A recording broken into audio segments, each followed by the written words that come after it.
ಎಲ್ಲಿಂದ ಬಂದಿರೋದು? ನಾನು ಬೆಂಗಳೂರಿಂದ. ಇದು ಫಸ್ಟ್ ಟೈಮ್ ಈ ಕ್ಲಾಸ್ ಬರ್ತಾ ಇರೋದು? First time. ಹೇಗೆ ಪರಿಚಯ ಸರ್ ಗುರುಗಳು? ನನಗೆ ಆ್ಯಕ್ಚುಲಿ ಇನ್ಸ್ಟಾಗ್ರಾಮ್ ನೋಡ್ತಾ ಇದ್ದೆ. ಲೈಕ್ ನಾನು ಕ್ಲಿನಿಕಲ್ ಇದ್ದೆ, ನಾನು professionally doctor, psychologist by profession. ಅವತ್ತು ಅನ್ಎಕ್ಸ್ಪೆಕ್ಟೆಡ್ ಆಗಿ ಏನು ಹೇಳ್ತೀವಿ ಅಂದರೆ, ಯೂನಿವರ್ಸಲ್ಲಿ ಯಾವುದೂ ಕೂಡ ಆಕ್ಸಿಡೆಂಟ್ ಆಗಿ ನಡೆಯಲ್ಲ, ಒಂದು ಕಾರಣ ಇರುತ್ತೆ. ಒಂದೇನೋ ಒಂದು ಎಕ್ಸ್ಟ್ರಾ ಬೇಕು ಅಂತ ಮನಸ್ಸಿದ್ದಾಗ ಯೂನಿವರ್ಸ್ ನಮಗೆ ಕಳಿಸ್ಕೊಡುತ್ತೆ. ಅವತ್ತು ಇವರ ಒಂದು ಸ್ಪೀಚ್ನ ನೋಡಿದಾಗ ಎಲ್ಲೋ ಒಂದು ಕಡೆ ನನಗೂ ಇವ್ರಿಗೂ ಯಾವುದೋ ಜನ್ಮದ ಕನೆಕ್ಟಿವಿಟಿ ಇದೆಯೇನೋ, ನಾನು ಇದಕ್ಕೋಸ್ಕರ ಕಾಯ್ತಿದ್ದೆ, ನನಗೆ ಬೇಕಿದ್ದು. ಎಲ್ಲೋ ಒಂದು ಕಡೆಗೆ ಇಂಬ್ಯಾಲೆನ್ಸ್ ಆದಾಗ ಯೂನಿವರ್ಸ್ ಏನು ಮಾಡುತ್ತೆ ಅಂದರೆ ತನ್ನಷ್ಟೇ ತಾನೇ ಬ್ಯಾಲೆನ್ಸ್ ಮಾಡ್ಕೊಳ್ಳುತ್ತೆ. ನಾವು ದಾರಿ ತಪ್ಪು ಹೋದಾಗ ವಾಪಸ್ ಕರ್ಕೊಂಬರುತ್ತೆ. ಅದಕ್ಕೆ ಮಹಾಕ್ಷತ್ರಿಯಲ್ಲಿ ಒಂದು ಹಾಡು ಸಾಲಿದೆ, ಮರೆತಾಗ ಜೀವನ ಪಾಠ ಕೊಡು ತಾನೇ ಚಾಟಿ ಏಟ. ನನಗೆ ಆ ಚಾಟಿ ಏಟು ಬಿದ್ದಾಗ ಉರಿ ಹಚ್ಕೋಬೇಕಾದ್ರೆ ನನಗೆ ಔಷಧಿ ಥರ ಕಂಡಿದ್ದೆ ಗುರುಜಿ ಅವ್ರದ ಒಂದು ವಿಡಿಯೋ. ಆ ವಿಡಿಯೋದಲ್ಲಿ ಅವ್ರು ಏನು ಹೇಳಿದ್ರು, ಆಲ್ಮೋಸ್ಟ್ ನಾನು ಪ್ರತಿ ವರ್ಷ ನಮ್ಮ ತಂದೆ ತಾಯಿ ಪಾದ ಪೂಜೆ ಮಾಡೋದು, ಆಮೇಲೆ ನಮ್ಮ ತಂದೆ ತಾಯಿಗೆ ಫಸ್ಟ್ ಪ್ರಯಾರಿಟಿ ಕೊಡೋದು, ಇವತ್ತಿಗೂ ಕೂಡ ಅದೇನೆ. ಅದು ಮಾಡ್ಕೊತ ಬಂದಮೇಲೆ ನನ್ನ ಲೈಫ್ ತುಂಬ ಚೇಂಜ್ ಆಗ್ತಾ ಬಂದಿದೆ. ಅವರು ಹೇಳ್ತಾ ಇರ್ಬೇಕಾದ್ರೆ ನನಗೂ ಇವ್ರಿಗೂ ಕೋಆರ್ಡಿನೇಟ್ ಇದೆ. ಯಾವುದೋ ಜನ್ಮದಲ್ಲಿ ಮೇ ಬಿ ನಾನು ಅದನ್ನು ಬಿಲೀವ್ ಮಾಡ್ತೀನಿ, ಯಾವುದೋ ಜನ್ಮದಲ್ಲಿ ಕನೆಕ್ಟಿವಿಟಿ ಇರ್ಬೋದು, ಬರುತ್ತೆ.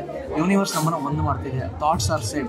ನನಗೀಗ ಅವಕಾಶ ಬೇಕು ಅಂತ ಬಂದಾಗ ಫಸ್ಟು ರಿಜಿಸ್ಟ್ರೇಷನ್ ಮಾಡ್ತಾರೆ. ಯಾಕಂದರೆ ಫಸ್ಟ್ ನನಗೆ ಬೇಕು, ಯಾಕಂದರೆ ಇನ್ವೆಸ್ಟ್ಮೆಂಟ್ ಅಂತ ಏನು ಹೇಳ್ತೀವಲ್ಲ, ನಮ್ಮ ಮೇಲೆ ನಾವು ಬಂಡವಾಳ ಹಾಕೋದು. ಹೌದು, ಯಾಕಂದರೆ ಜ್ಞಾನ ಅನ್ನೋದು ಎಲ್ಲದಕ್ಕಿಂತ ಬಹಳ ಶ್ರೇಷ್ಠವಾಗಿರ್ತಕ್ಕಂಥದ್ದು. ನಿಜ. ಇದನ್ನು ಯಾರು ಪಡಿತಾನೋ ಅವನು ಮಾತ್ರ ಸುಖ ಗೊತ್ತಿರುತ್ತೆ. ಈಗ ಒಂದು ಐಸ್ ಕ್ರೀಮ್ ಇದೆ ಅಂದರೆ, ನಾನು ನಿಮ್ಗೆ ಹೇಳಿದಾಗ ನಿಮ್ಗೆ ಐಸ್ ಕ್ರೀಮ್ ಗೊತ್ತಾಗಲ್ಲ, ನೀವು ತಿಂದಾಗ ಅದ್ರ ಟೇಸ್ಟ್ ಗೊತ್ತಾಗಲ್ಲ. ಹೌದು, ಹಂಗೆ ಜ್ಞಾನನ ಸವಿದಿರೋನು ಮಾತ್ರ ಜ್ಞಾನದ ಗೊತ್ತಿರುತ್ತೆ. ಆ್ಯಂಡ್ ಇವತ್ತಿನ ಈ ಪ್ರೋಗ್ರಾಮ್ ಏನಿದೆಯಲ್ಲ, ರಿಯಲಿ ಹೇಳ್ತೀನಿ, ಪ್ರತಿಯೊಬ್ಬ ವ್ಯಕ್ತಿ ಎಲ್ಲ ಶಕ್ತಿ ಅವನೊಳಗೆ ಒಬ್ಬ ಜಾಂಬು ಅಂತ ಬೇಕು. ಹಂಗೆ ನಾವೆಲ್ಲ ಆಂಜನೇಯನ ಮಕ್ಕಳೇ, ನಮ್ಮೊಳಗಡೆ ಅಗಾಧವಾದ ಶಕ್ತಿ ಇದೆ, ಆದರೆ ಒಬ್ಬರು ಬಡದೆಪ್ಸೋರು ಬರ್ಬೋದು. ಕರೆಕ್ಟ್. ಸೊ ವಿವೇಕಾನಂದರು ಅದೇ ಹೇಳಿದ್ರು, arise awake stop not till reach your goal. ಎದ್ದೇಳಿ ಅಂತ. ಅಂದರೆ ನಮ್ಮೊಳಗೆ ಆ ಶಕ್ತಿ ಏನಾಗಿದೆ ಅಂದರೆ, ಕೆಲವು ಸೋಲುಗಳಿಂದ, ಕೆಲವು ಅವಮಾನಗಳು ನಾನೊಬ್ಬನು ಮಾತ್ರ ಆಗೋಗ್ಬಿಟ್ಟಿದೆ ಅಂತ ಯಾವಾಗ ತೊಗೊಂತಿಲ್ಲ, ಅಲ್ಲಿ ಮುಚ್ಚೋಗ್ಬಿಡುತ್ತೆ. ಸೊ ಈ ಥರದ ಒಂದು ಸೆಷನ್ಸ್ ಏನಿದೆಯಲ್ಲ, ನಮ್ಮ ನಿಜವಾದ ಅಸ್ತಿತ್ವ ಏನು, ನಾನು ಈ ಭೂಮಿಗೆ ಬಂದಿರೋದು ಒಂದು ದೊಡ್ಡ ಆಟ ಆಡಲಿಕ್ಕೆ, ಸಣ್ಣ ಆಟ ಆಡಲಿಕ್ಕಲ್ಲ ಅನ್ನೋದು ಗೊತ್ತಾಗುತ್ತೆ. ಆ್ಯಂಡ್ ರಿಯಲಿ ಹೇಳ್ತೀನಿ, ಇದಕ್ಕೆ ನಾವು ಏನು ಕೊಟ್ಟಿದ್ದೀವಿ ಫೀಸು, ಇಟ್ಸ್ ನಥಿಂಗ್. ನಾನು ಹೇಳ್ತೀನಿ, ಕೋಟಿ ಕೊಟ್ಟರು ಕೂಡ ಕಡಿಮೆ ಅಷ್ಟು ಅದು ಕಡಿಮೆ. ಯಾಕಂದ್ರೆ ನಾನು ಸಾಕಷ್ಟು ಕಡೆ ಭುವನೇಶ್ವರ್ಗೆ ಹೋಗಿದ್ದೀನಿ, ಕೇದಾರ್ನಾಥ್ಗೆ ಹೋಗಿದ್ದೀನಿ ಅಟೆಂಡ್ ಆಗಲಿಕ್ಕೆ, ಭಾಗವತ ಕ್ಲಾಸ್ಗಳನ್ನ ತಿಳ್ಕೊಬೇಕಾರೆ ಅದ್ರ ಅಶ್ವಿದ್ದಾಗ ಅಲ್ಲೆಲ್ಲ ಅವ್ರು ನೋಡೋವಂಥದ್ದು, ಅಲ್ಲಿ ಏನೇನು ಕೊಡ್ತಾರೋ ಇಲ್ಲೂ ಅದೇ. ಯಾವ ವ್ಯಕ್ತಿ ನಮ್ಮ ಋಷಿ ಮುನಿಗಳು ಕೊಟ್ಟಿರ್ತಕ್ಕಂಥ ಸನಾತನ ಏನಿದೆಯಲ್ಲ, ಅದನ್ನು ಫಾಲೋ ಮಾಡ್ತಾರೆ, ಅವ್ನು ಯಾವತ್ತೂ ಬಡವ ಆಗಲ್ಲ. ಹೌದು, ನಾವೇನು ಮಾಡ್ತೀವಿ, ಯಾವುದೋ ವೆಸ್ಟರ್ನ್ ಕಂಟ್ರೀಸ್ನ ಕಾಪಿ ಹೊಡೆದು ಮೋಟಿವೇಶನ್ ಕೊಡ್ತೀವಿ. ಮೋಟಿವೇಶನ್ ಒಂದು ಬಲೂನ್ ಮುದ್ದಂಗೆ, ಯಾವ ಡಮಾರ ಅಂತ ಗೊತ್ತಿಲ್ಲ. ಆದರೆ ಇದು ಜ್ಞಾನ, ಬೆಳಕು ನಮ್ಮನ್ನು ಕರ್ಕೊಂಡೋಗುತ್ತೆ. ನಿಜವಾಗ್ಲೂ ಹೇಳ್ತೀನಿ, ನನ್ನ ತಂದೆ ತಾಯಿಗೆ ನಾನು ಥ್ಯಾಂಕ್ಸ್ ಹೇಳ್ತೀನಿ ಫಸ್ಟ್. ಯಾಕೆ ಅಂದರೆ ಅವರ ಪುಣ್ಯನೇ ಇವತ್ತು ನನಗೆ ಈ ಕ್ಲಾಸಲ್ಲಿ ಬರಲಿಕ್ಕೆ. ನಂದೇನೂ ಅಲ್ಲ, ನಂದು ನೆಕ್ಸ್ಟ್ ನನ್ನ ಮಗನಿಗೆ ಗೊತ್ತಾಗುತ್ತೆ. ಆದರೆ ನನಗೆ ಬಂದಿರೋದು ನನ್ನ ತಂದೆ ತಾಯಿಗೆ. ನಿಜವಾಗ್ಲೂ ಅವ್ರಿಗೆ ಯಾವಾಗಲೂ ನನಗೆ ಗೊತ್ತಾಗುತ್ತೆ. ನನ್ನ ಲೈಫಲ್ಲಿ ಫಸ್ಟ್ ಪ್ರಯಾರಿಟಿ ಯಾವಾಗಲೂ ನನ್ನ ಅಮ್ಮ, ನನ್ನ ಅಪ್ಪ, ಆಮೇಲೆ ಮಿಕ್ಕಿದ್ದೆಲ್ಲ ನನಗೆ. So thank you so much. ನಿಮ್ಮ ಒಂದು ಟೀಮ್, ನೀವು ಮಾಡ್ತಿರೋಂಥ ಒಂದು ವರ್ಕ್ ಏನಿದೆಯಲ್ಲ, ಇದೆಲ್ಲವೂ ಕೂಡ ನಿಜಕ್ಕೂ ಒಂದು ಲೋಕ ಕಲ್ಯಾಣ ಅಂತ ಹೇಳ್ಬೋದು. ಒಂದು ಲೋಕ ಕಲ್ಯಾಣ ಅಂತ ಹೇಳ್ಬೋದು. ಆ ಲೋಕ ಕಲ್ಯಾಣ ಮಾಡಿದಾಗ ಆ್ಯಂಡ್ ಖಂಡಿತವಾಗ್ಲೂ ಇವತ್ತಿಂದ ನನ್ನ ಕಮಿಟ್ಮೆಂಟ್, ನನ್ನ ಪ್ರಾಮಿಸ್, ಈ ಜರ್ನಿಲಿ ನಾನು ನಿರಂತರ ಇರ್ತೀನಿ. ನಿಮಗೂ ಥ್ಯಾಂಕ್ ಯು ಸರ್, ಅದ್ಭುತವಾಗಿ ಹೇಳಿದ್ದೀರಾ.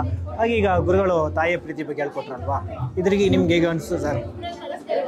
ನನ್ನೊಂದು ಸ್ಟೋರಿ ಇದೆ, ಹೇಳ್ಬೋದಾ? ಹೇಳ್ಬೋದು. ಓಕೆ. ನಾನು ಆ್ಯಕ್ಚುಲಿ ಹಾಸ್ಪಿಟ್ಲಲ್ಲಿ ವರ್ಕ್ ಮಾಡ್ತಿದ್ದೆ. ಯಾವ ಹಾಸ್ಪಿಟ್ಲ್ ಅಂತ ಹೇಳಲ್ಲ, ಅಲ್ಲಿ ವರ್ಕ್ ಮಾಡ್ಬೇಕಾದ್ರೆ ನೈಟ್ ಬಿಲ್ಲಿಂಗಲ್ಲಿದ್ದೆ ನಾನು, OPDಲಿ. ಅವ್ರದೇ ಪಕ್ಕದಲ್ಲಿ ವೃದ್ಧಾಶ್ರಮ ಇದೆ. ಇವತ್ತಿಗೂ ನೆನಪಿಸ್ಕೊಂಡ್ರೆ ಅಳು ಬರುತ್ತೆ.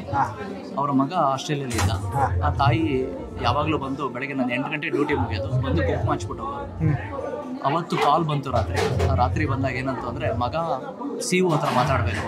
CO ಕಾಲ್ ಹಾಕಿ ನನ್ನ ಮೊಬೈಲ್ ಫೋನ್ ಲ್ಯಾಂಡ್ಲೈನ್ ಇಲ್ಲ, ಕಿವಿಲಿ ಹಿಡ್ಕೊಂಡು ಟೈಪ್ ಮಾಡ್ತಾಯಿದ್ದೆ ಬಿಲ್ಲಿ. ಬಹುಶಃ ಒಂದು 11 ಕಾಲ್ 11. ಆ ಸಮಯದಲ್ಲಿ ಮಾತುಕತೆ ಸ್ಟಾರ್ಟ್ ಆಯಿತು. ಏನೆಲ್ಲ ಸ್ವಂತ ಮಗ ತಾಯಿನ ಮರ್ಸಿ ಕಿಲ್ಲಿಂಗ್ ಮಾಡಬೇಕು, ನೋಡ್ಕೊಳಕ್ಕಾಗಲ್ಲ. ಅವತ್ತು ನನ್ನ ಕೈ ಹೀಗೆ ನಿಂತಿತ್ತು. ಅದಾಗಿ ಡೀಲ್ ಆಗಿ ಎಕ್ಸಾಕ್ಟ್ಲಿ 3 ಅವರ್ಸ್ಗೆ ತಾಯಿ ಡೆಡ್ ಬಾಡಿ ಬಂತು. ಅವತ್ತು ನಾನು ಡಿಸೈಡ್ ಮಾಡಿದ್ದೇನೆಂದರೆ, ಈ ಪಾಪದಲ್ಲಿ ನನಗೆ ಹೊರೆ ಬೇಡ. ಈ ಒಂದು ವೃದ್ಧಾಶ್ರಮ, ಅನಾಥಾಶ್ರಮ ಕಾನ್ಸೆಪ್ಟ್ ನನ್ನ ದೇಶದಿಂದ ಹೋಗ್ಬೇಕು. ಅದಕ್ಕೆ ಏನು ಮಾಡಬೇಕು ಅದನ್ನು ನಾನು ಮಾಡಬೇಕು. ಆ ಸಂಕಲ್ಪ ಅಟ್ಲೀಸ್ಟ್ ನಾನು ಒಬ್ಬ ತಗೊಂಡ್ರೆ ಬದಲಾಗತ್ತೆ. ಆ್ಯಂಡ್ ತಾಯಿ ಅನ್ನೋದಿದೆಯಲ್ಲ, ನಮ್ಮ ಮರಕ್ಕೆ ಹುಳ ಬಂದಾಗ ಏನು ಮಾಡ್ತೀವಿ ಅಂದರೆ, ಗಿಡಕ್ಕೆ ಔಷಧಿ ಹೊಡಿತೀವಿ.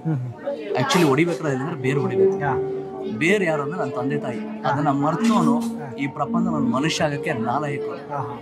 ಸೊ ಹಾಗಾಗಿ ಇವತ್ತು ಅವ್ರು ಕೊಟ್ಟಾಗ ತಾಯಿ ಅನ್ನೋದೇನಿದೆಯಲ್ಲ, ಅದು ಏನೋ that feel that never ends. So ಹಾಗಾಗಿ ನಾನು ಒಂದೇ ಹೇಳೋದು, ಹೆಂಗಾರು ಇರಿ, ಆ ತಾಯಿನ ಮರಿಬೇಡಿ ಅಷ್ಟೇ. ಅವಳ ನೆರಳು ಯಾವಾಗಲೂ ನಮ್ಮನ್ನು ಕಾಪಾಡ್ತಾರೆ. Super sir. ಹಾಗೆ ಇವತ್ತು ನಿಮ್ಮ ಮನಿ ಈಸ್ ಹ್ಯಾಪಿನೆಸ್ ಕಾರ್ಯಕ್ರಮದಲ್ಲಿದ್ದೀರಾ. ಕೊನೆಯದಾಗಿ ನಮ್ಮ ವೀಕ್ಷಕರಿಗೆ ನೀವು ಏನು ಹೇಳಕ್ಕೆ ಬಯಸ್ತೀರಾ ಸರ್? ಓಕೆ, ನಾನು ಒಂದೇ ಒಂದು ಹೇಳೋದೇನು ಅಂದರೆ, ನಿಮ್ಮ ಜೀವನ ನಿಜವಾಗ್ಲೂ ನಿಮ್ಮ ಉದ್ದೇಶ ಗೊತ್ತಾಗಬೇಕಾ, ನೀವು ಹುಟ್ಟಿದ್ದು ಯಾಕೆ ಅಂತ ಗೊತ್ತಾಗಬೇಕಾ, ಒಂದು ಸತಿ ಇಲ್ಲಿ ನಿಮ್ಮ ಪಾದ ಸ್ಪರ್ಶ ಮಾಡಿ. ನಿಜ ಹೇಳ್ತೀನಿ, ಗಂಗೆ ಹೋಗಿ ಎಷ್ಟು ಪುಣ್ಯ ಸಿಗುತ್ತೋ ಅಷ್ಟೇ ಪುಣ್ಯ ನಿಮಗೆ ಸಿಗುತ್ತೆ. ನಿಮಗೆ ಕ್ಲಾರಿಟಿ ಸಿಗುತ್ತೆ ಲೈಫಲ್ಲಿ. ಆ್ಯಂಡ್ ನೀವಿಲ್ಲಿ ಹುಟ್ಟಿರೋದು ಪರಮಾತ್ಮನ ಕನಸು. ಆ ಕನಸನ್ನ ನೆರವೇರಿಸಲಿಕ್ಕೆ ನೀವು ಅಚೀವ್ ಆಗ್ತೀರಿ. Super sir, thank you sir. ಒಳ್ಳೆಯದಾಗಲಿ ನಿಮಗೆ. ನಿಮ್ಮೆಲ್ಲ ಟೀಮ್ಗೂ sincere gratitude. Thank you so much sir. Thank you.